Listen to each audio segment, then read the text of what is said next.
On this episode of Outside of the Box, Christine chats with Southeast Missouri Combat Robotics about getting involved in the combat robotics scene, including coming to the upcoming September 21st event in Joplin, Missouri. We've heard you talk many a times about one of the biggest things you can do is go to an event, right? For that very first time. That was me. I started that, and then quickly I had many other people that said, hey, I think we can all get together. I think we can make that happen. For our community to give kids another avenue was, what we were really looking for. There's a lot of kids that get left behind that, that don't fit into that group. Everybody fits into combat robotics. So, we wanted to start a group that would facilitate a bunch of different personalities, a bunch of different ages, a bunch of different income brackets, and that we could bring these kids together and give them something that was out of the box. Hello, everyone, and welcome to another episode of Outside of the Box. And today I am here with some gentlemen from Southeast Missouri Combat Robotics. So I have Mike, Brian, and Jeremiah, and they're here to talk about just what they've got going on, some events they have coming up. So it's definitely exciting stuff for those of us who are in the Midwest or willing to travel. So welcome to the show. Hello, pleasure to be here. Nice to be here with you. Nice to be here. Awesome. Thanks for having us. Yeah, for sure. I'm always interested in talking about like the different events and leagues, especially if I haven't covered it, because I think with the growth of combat robotics and just people looking for different options out there, I think it's really good that everybody knows about all of the events that they can potentially go to. And, the first thing, obviously, very close upcoming is I know that y'all have an event in September. And since we're right into September now, I'd love to hear about that so that, my audience can know more about it. Yeah, so the one coming up in September will be in Joplin, Missouri, which, we talk a little bit about the Midwest and kind of where does that really, where's the borders of that, right? And so this is one of the greatest things about what we have discovered is there was such a need for our area to really latch onto something that we could expand and go a little bit further. So actually the Joplin event has been around for about 4 or 5 years now. And it was kind of a collaboration between another group called Morph, which a huge shout out to Morph and Mason, who coordinates those events there. He started this a while back, but it was just a matter of populating or kind of joining a couple different groups together. And one of the biggest reasons why we wanted to go back and do Joplin, and so it's the opposite side of Missouri. So we're the Southeast, which is where we get our name, SEMO, Southeast Missouri, if you were wondering. Some people call it sumo, but that's not it. So a little bit of Southeast Missouri. And if you're from our area, everyone just says, I'm from SEMO. And everyone just kind of knows, But this is the opposite side of the state where Mason has originally invited us to one of his events, and Brian and myself was able to go to one of those events. And honestly, without him, we really wouldn't get that feel for what we wanted to do and how to progress, because he had a huge hand in helping us get the other side of the state going. And so we thought that it was only fitting and right to continue to do the Joplin, only this time we would be a helping hand with that. And so that September 21st, it is on RCE.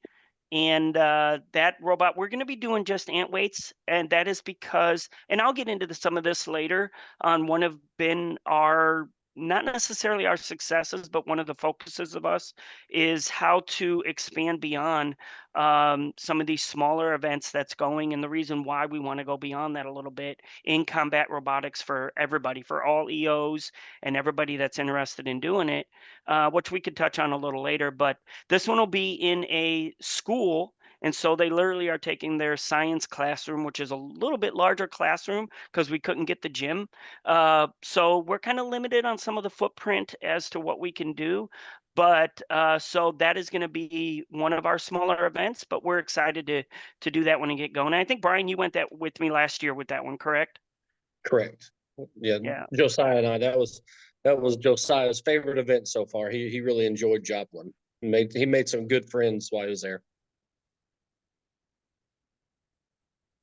Yeah, and so Christine, I think ultimately we talk about that event being um, one of the launching event for I know you've had other people on your show. We've heard you talk many a times about one of the biggest things you can do is go to an event, right? For that very first time, if you want to become an EO. Well, that was me. That was me. And then I started that. And then quickly I had like these two fine gentlemen with us here today and many other people that said, hey, I think we can all get together. I think we can make that happen. Actually, Jeremiah kind of encouraged me to even say, Mike, why don't you try your hand at the combat robotics? And he showed me a little bit about what he got going on. He's been competing a lot longer than I have. And I said, let's do it. And so that kind of gets us into our backstory of how SEMO got started, which I can get into a little bit more if you'd like. But ultimately, Joplin, that event will be a Comic-Con. It'll be held on September 21st. The registration's there on RCE. I know we've already maxed. I think we're one robot away from maxing that registration. So you got one spot left. You can get in it right there. So I think it's full, Mike. I think there's a is waiting it? list now. Okay, well, it may be full as of this conversation, but nonetheless, still get on that wait list because you know how things go. If you've been in combat robotics, there's no secret, as it's been said several times on your show as well. Spots fill up quick, but there's always that wait list is always an opportunity. We encourage everyone to come out and just see what we got going on.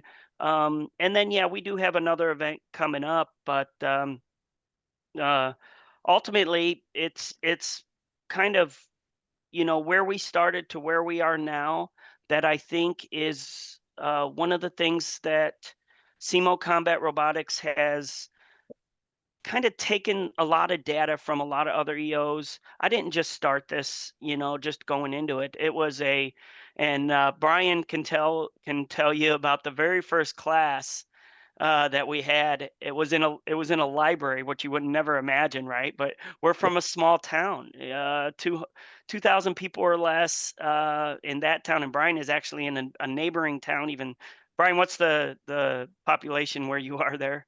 I think it's even I less. think we're at three or 400.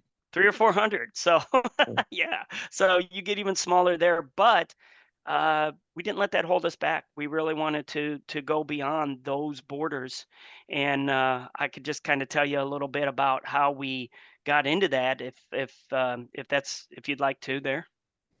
Yeah, for sure.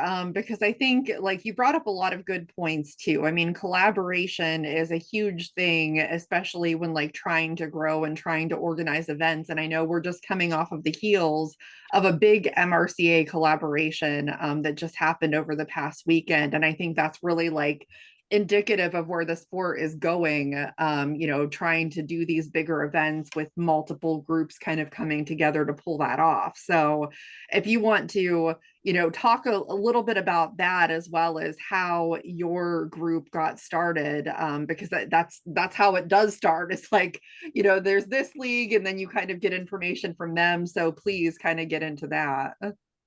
Yeah, absolutely. So Jeremiah first introduced me kind of because I didn't know a thing about really, obviously, a longtime BattleBots fan.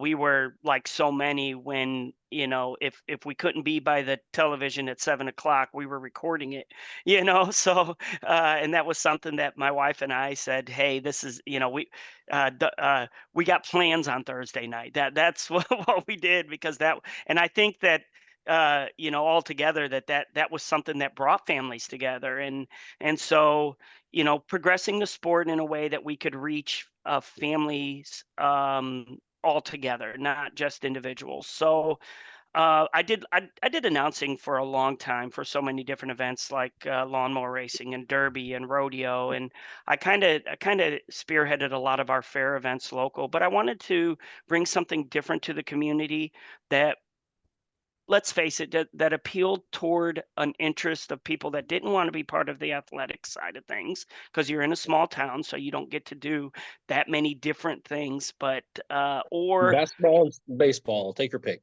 yeah, basketball, baseball. I think we have volleyball in there. We have a few other things here and there, but so ultimately, my wife and I went to we went to the Joplin event and we went to the Croc event in Oklahoma, and that's where I first got to meet so many great guys, including Peter with Repeat Robotics, and just kind of wanted, we walked in and they had 64 robots on these tables and teams. And I said, I did a video where I said, let's walk around and see what this is. I did all of these fantastic things. The event went on normal, but the takeaway from what I could do, or what was going on at that event and what we could bring home to our small town, was absolutely exceptional.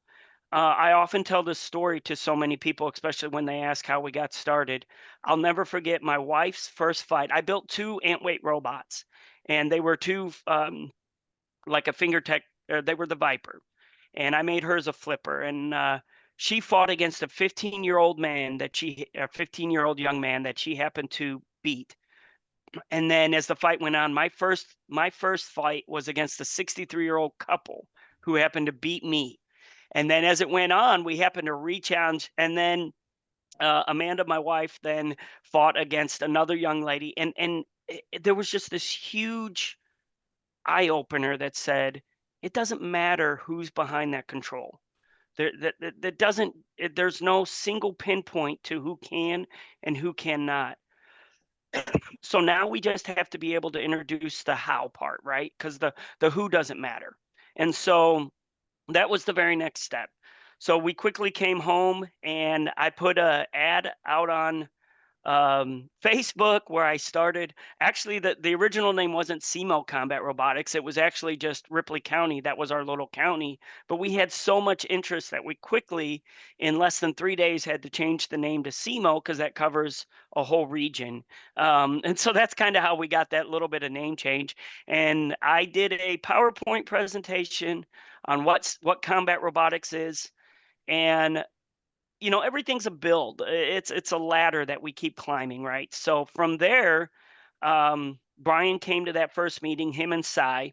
And Brian, what do you think about that first meeting? It was kind of a little bit different. Number one, it was in a library, and the room was smaller than I know you can't see my background, but I think it was smaller than the background I have behind me here. But tell a little bit about that first meeting. Yeah, it was really cool now looking back on it, from where we are now until our first meeting. It was in a real small room full of library books. We had a few tables set up, and the town newspaper reporter was there, taking information and taking pictures. And there was, I forget how many kids were there. I think there was nine or 10 kids there to start with, and that's what was really wanting to reach was the kids. And we just had from there a huge outpouring of interest. And for our community to give kids another avenue was what we were really looking for. And our school, we only have basketball and softball, so there's a lot of kids that get left behind that that don't fit into that group. Well, as Mike already said, everybody fits into combat robotics. So we wanted to start a group that was would facilitate a bunch of different personalities, a bunch of different ages, a bunch of different income brackets, and that we could bring these kids together and give them something that was out of the box, and not just something that was out of the box, but something that's attainable for a college education. Combat robotics is really growing through the college community, and a lot of people are setting up these groups and getting a lot of clout in these colleges.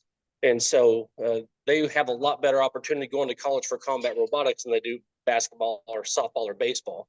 And it gives those kids now a team concept, a team camaraderie that they never had. And it's really cool for a kid to be able to come in, be accepted, who probably a lot of times in those groups was not accepted. And, they felt like an outcast. Well, with combat robotics, the sportsmanship and the camaraderie is so good and pivotal that, everybody feels like a rock star. Even if they lose, they come away with, learning, and they come away with confidence. They come away with the attitude of wanting to, get better and to pursue something better. So seeing our first meeting in the library until this is still unfolding but growing and fulfilling, it's really neat to see, and it's something very cool to be a part of.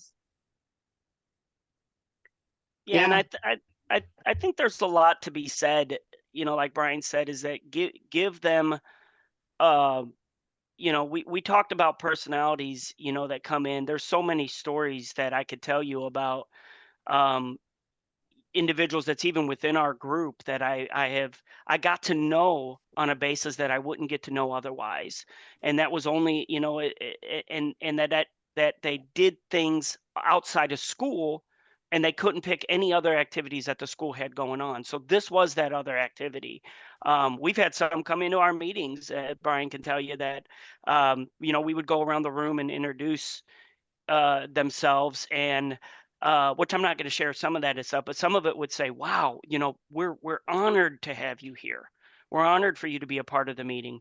And the meetings, when I talk about that ladder and that step, they often go into the next thing that we quickly realized. So Brian and I and Jeremiah, just talking amongst ourselves, we quickly realized that the meetings did not have to be solely about combat robotics, that the meetings needed to have an element in them that the students or the parents, because this is great. I know we talk about the students, but the parents were right on board with this too. I'll Yeah, never definitely. forget the first class that I did where I had it set for a 15 to 20 minute. We were building our mini test kit. We were making an attempt at building our mini test kit, and we were going to talk about rivets and what they did and what it is. I had a junior in my class say, what's a rivet? And I said, okay, tell me if you know what you know. And then I had a parent in my class that says, I know what a rivet is, but I don't really know how they work. And so there was this moment. We had 45 minutes left. I stopped what I was doing. We hardly got through building this box. I spent the entire 45 minutes talking about how a rivet works, what's the properties of a rivet, how do you do, and I handed out the drill and the rivets, and I said, let's do rivets the rest of the class. And so our test box got put behind a whole class session because of that. But that goes to say that it goes beyond learning about combat robotics. Let's give them something that they would, they might touch on in school, but let's put their hands on it. Let's tell them, let's give them something that they can. I remember, Brian, when we first did soldering for the first time, Mm. And Christine, I know you talked about that many times of your soldering skills. I may hit you live next time we do a soldering class. How's that? But it's just great to see, and we don't want to stop there. I think last class we did proper usage of a volt meter and just kind of some voltmeter 101. I created a little thing that just simply said, I created a board where they had to find an open circuit, you know. And so these are the hands-on things that we don't want to quit. We want to keep going. We want to use combat robotics as the overall ending to what they've learned, but it doesn't end there. It really goes on with all these things, like Brian said, where you can go into beyond the school teachings and have a whole new avenue to introduce these things that they don't get hands-on for, even with some of the terminology, terminology alone. And Jeremiah has a fantastic engineering background, and I know sometimes I would just bounce ideas like, even in using the voltmeter class, I would say, what we want to do this. Jeremiah, who built an amazing arena, by the way, here in our last event. It is the first ever that I think I've seen. And Jeremiah, I think you've said that you've looked, you haven't seen anybody else like this. The floor is on roller bearings and slides out. I'll let him talk about his arena a little bit. But these are the kind of ideas that all stemmed from a group of people coming together that you wouldn't normally see, and say, let's take these ideas, and it's not about saying one idea is better or worse than the others, but it's implementing that idea and keeping combat robotics beyond the television of what you see, and where else can we get that word out? We all have our skill sets. And this is one of the biggest things, Brian has a background, Jeremiah has a background, I have a background, and none of them are exactly the same. I was actually a technician by trade for years, but it's putting those backgrounds together. And I think people have this weird stigma that combat robotics has to be somebody that is only into motors or is only into a specific niche about combat robotics. But I think what we're trying to do is show that it can go far beyond that. I have a young man that just joined our last meeting, and there's that feeling you get. I met them on the next Saturday after we had a Tuesday meeting, and I did not get to meet his mom, but I didn't know, I didn't have to know who she was talking about when she came up to me at a farmer's market, and she said, "You have got my son beyond excited, and I can't tell you, it's been so long since I've seen him this excited." And hearing those kind of things just gives you that drive to keep going, because it's actually him and the dad. I could tell just by talking to his father as well that he's also that excited. So these are some fantastic things. We've learned to not do it alone, though. We have some fantastic sponsors, which I'll talk a little bit about, because we went to the TNRL and MRCA. We were part of that, by the way, that you spoke about earlier. Brian and I didn't do so good, but Mr. Sy, Brian's son there, ended up being third in ant weights. So that was a fantastic showing for him. The smile on his face, I think he's still smiling today. What do you think, Brian? Yeah, he is. He shows everybody the trophy. There you go. There you go. And I think that we look at events like that, and there's a few things that we say that what we want to do to keep the sport going. I got asked a few questions. Hey, what are you guys doing about this? How are you guys doing that? And honestly, that made me feel really good about what we are doing.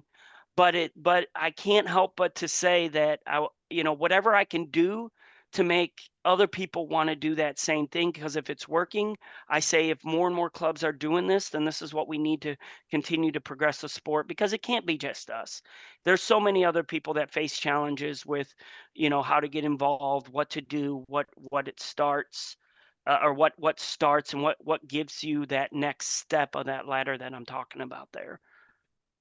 Yeah. And yeah, if you wanted to give a shout out to the sponsors, I see Palm Beach Bots and Repeat Robotics there behind you, Yeah, which are absolutely. both great. So Yeah, both of them guys, both Peter and Andy, I've met both of them personally.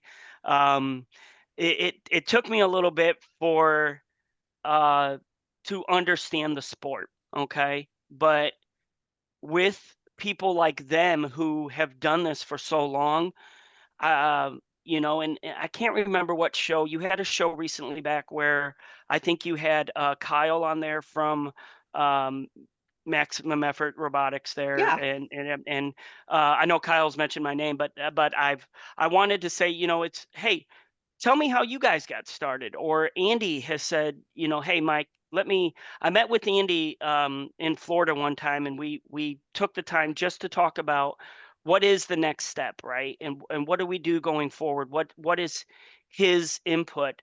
And you collect all of these different things. And, I know right now that if I message Peter, hey, a question, he's not afraid to say, hey, here's what I suggest. It might not be the exact direction I was going, but there's a reason why he's saying that, right? And so we're humble in taking the avenues of the people that's gone before us and applying that to what we have. It took me a little bit to let them know what my intentions were and where we're going with it, and then all that. But now I know you see these two right here, but it doesn't stop there. Jeremiah has been able to touch base with, and Christine, you know these people well. So when I say these names, obviously FingerTech Robotics and Seth from Jessica's Robotics, who is actually sponsoring our Joplin event coming up.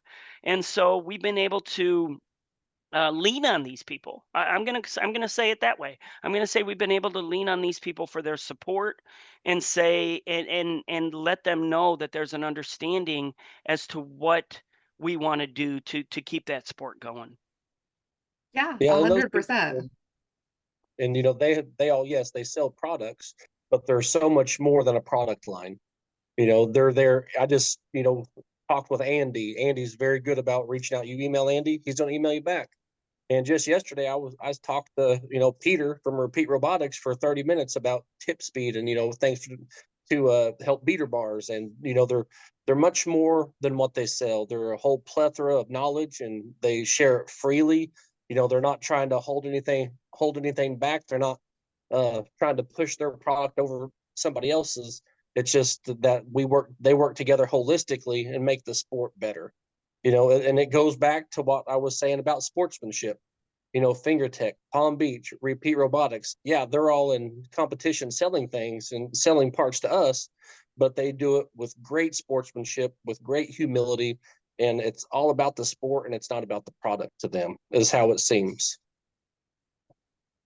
Yeah, I couldn't agree more. I mean, I've talked to a lot of those folks. I've bought products from those folks, and I think that for many of us that have built robots, you find that maybe this part is really great from this person, and this other part is really great from like another source. So I think that's part of why it's wonderful that they work together, because sometimes different things work for different people, just the way that the sport goes. Now, I know that you are going to be having a really big event in January. So I'd love to hear a lot more about that, because that I'm sure it's a few months away, so it gives people time to prepare for it. Right, absolutely. So January is what we call our Winter Wars. That name didn't come by accident. So our very first event, after collecting so many different ideas and what to do, our first event last year was in December, and we didn't really know what or how, or it just kind of we just kind of said, look, let's just take the leap. This is what we're going to do. We were able to get local VFW hall to let us be a part of what they had going on, and we invited everybody. It took me a little bit to get on builder's database. It took me a little bit. Once we got all of those things out of the way, we were able to just relax and say, this is what we're going to do in our event. We were able to, at that point, we did not even have our own arena. Mason from Morph, Missouri Robot Fights, was able to we were borrowing his arena, and we made it happen. But here's what it is. So it's a coat drive that we do.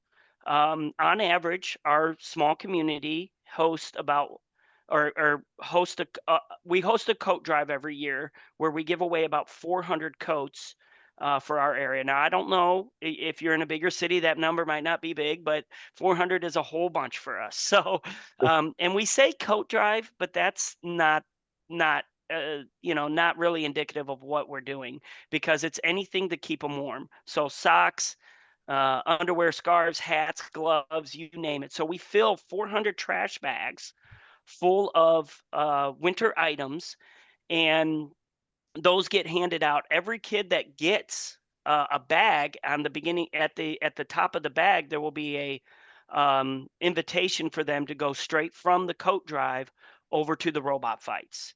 So conveniently, since we're fighting winter and robots, we call it Winter Wars, right? So that's kind of where we come up with that idea.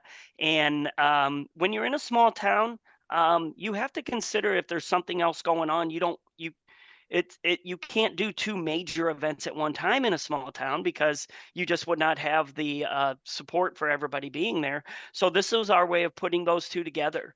And all of the proceeds that go from this particular event, when we do Winter Wars, all of the proceeds that are event entries and all of that go straight back into that coat drive.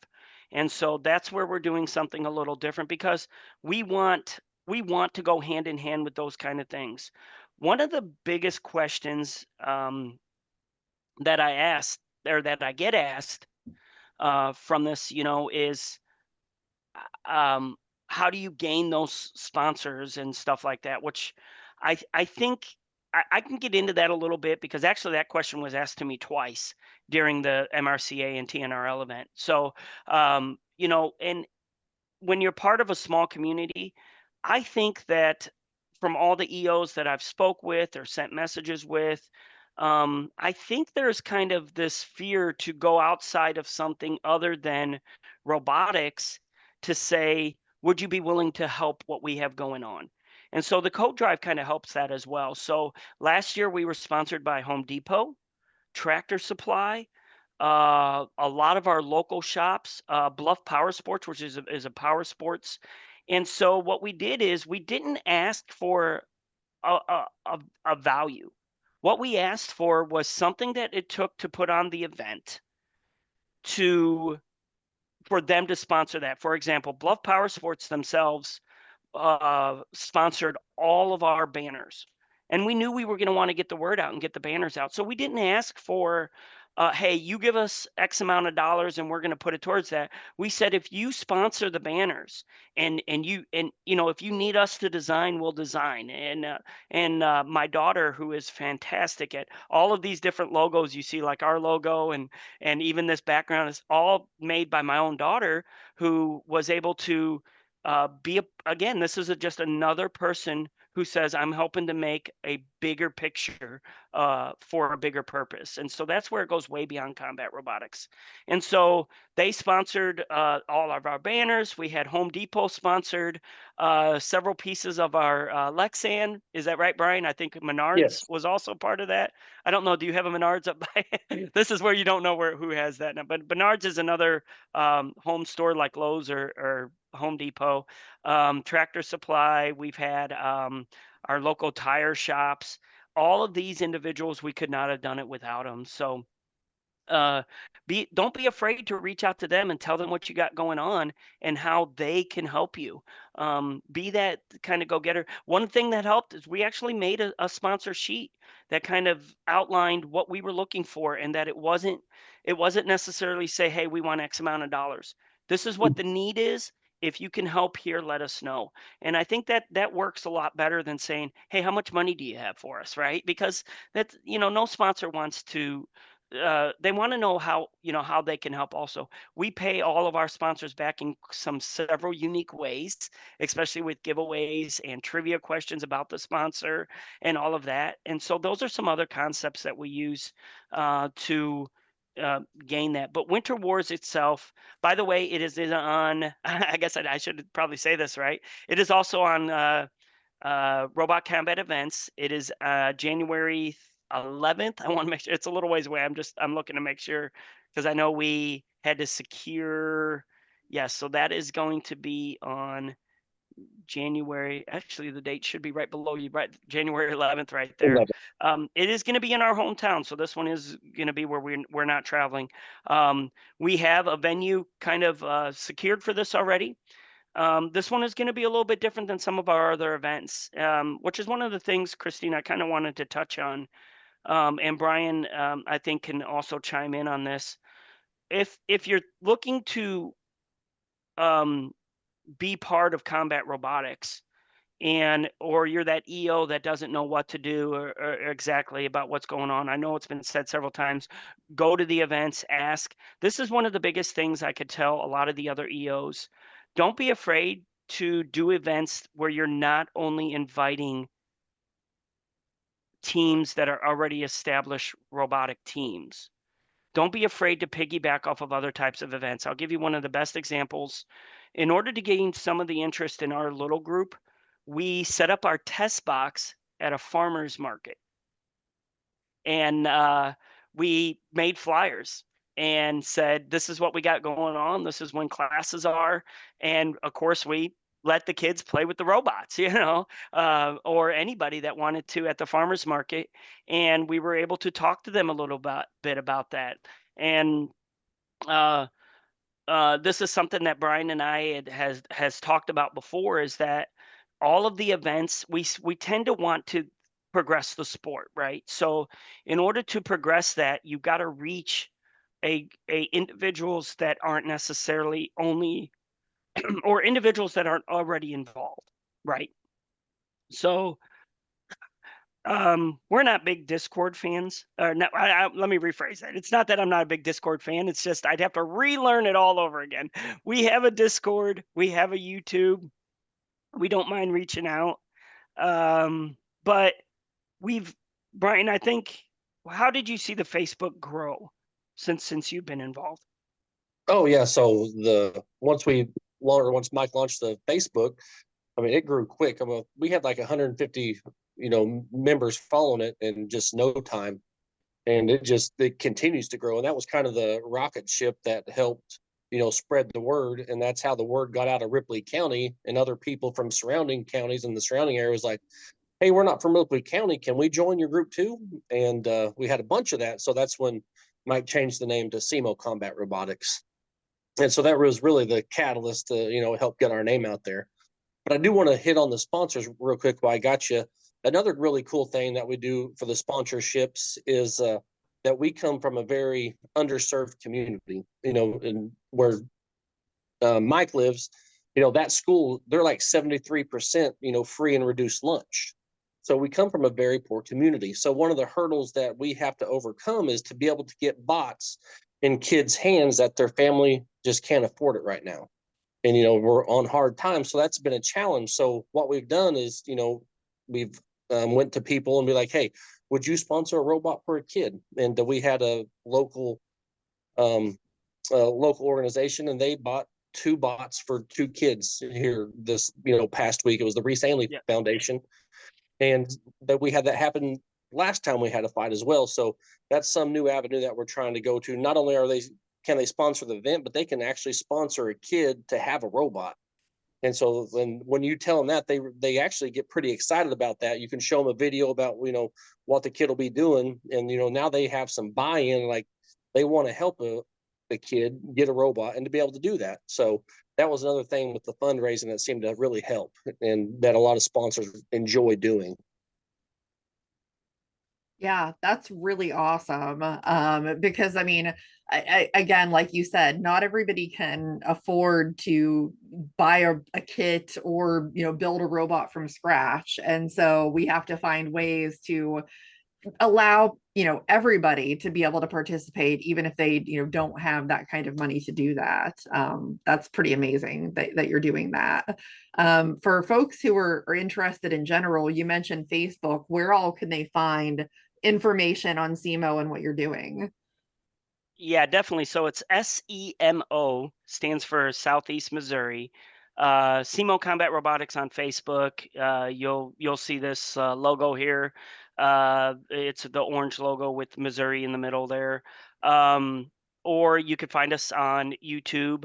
We do have some of our videos upload on YouTube, which is we've rather new was able to get into that. We we are on Discord, so you can get on there as well. Just note that we're not as active on Discord. I guess was probably a better way to say that. But you can message us at any time. Either Brian or myself will respond to those messages as far as other questions that you have on things that we may touch here today, or if you just have general questions, man. I hope at the end of any conversation that I have with anyone about robotics, that the word encouraging comes to mind.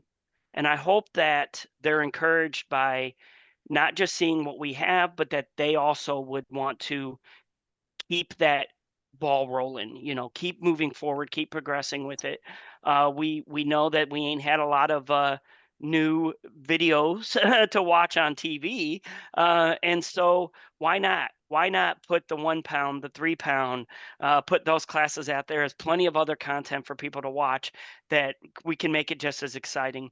If anyone's ever been to any of our shows, so we've also done St. Louis. That was one of our first big shows we did. And I can't remember how many robots we had. We had 110 signed up at one point. And so you're talking to kind of these larger scale shows, but it's been, I mentioned earlier how we all have our skill sets. I try to be the entertainer of that because I'm not the best video guy. I'm not the best audio guy, but I can, get the crowd involved if, and with that, I would even do things where if they got a trivia question right, they were allowed to walk the pits, and talk to some of the other team members and stuff like that. We do all these different kind of ideas to make it not just a normal show, but something that people say, oh, I can't wait to go to that one again. We did the same thing in Peoria. We had a fantastic Peoria show, and that was our first 2 arena show. And so there was robot fights that went nonstop. It went from one right to the other, from the small arena to the big arena, back and forth. And me and Jeremiah, as the MCs of the show, would bounce off each other. We would talk to each other during the show. So there's tons of neat things that we can do to make that a show in itself. Sometimes people don't want to build, but I've already been told, I'm not interested in building, but I can't wait to see your next show. And so we want to make sure that we have those people, ready to go, ready to say, hey, here's our next show. I've also started just a list of people to reach out to, just if they want to know when our next show is. So those kind of things. But it takes a village. The village of the people that was behind me and Brian and Jeremiah, anywhere from, I could just start naming names all day. Mitch from Team Sub-Zero, Breton, who helped out. I can't say, we had Michael Parks from Team Cobalt that came to our St. Louis event. I'm sure I'm forgetting many. You know how this goes, but it was all worth noting that each one of our events are entertainment for everybody, and building minds in one way or the other, whether it's the entertainment side, the robot side, the educational side. Now let's not just talk about robotics. Now we're talking about a scale that you could reach so many more individuals if you didn't only focus on robotics. Yeah, 100%. There's so much in combat robotics for everyone. So for those that are watching, definitely make sure that you check out what Southeast Missouri Combat Robotics has going on. Check out their page and everything else, and their YouTube channel.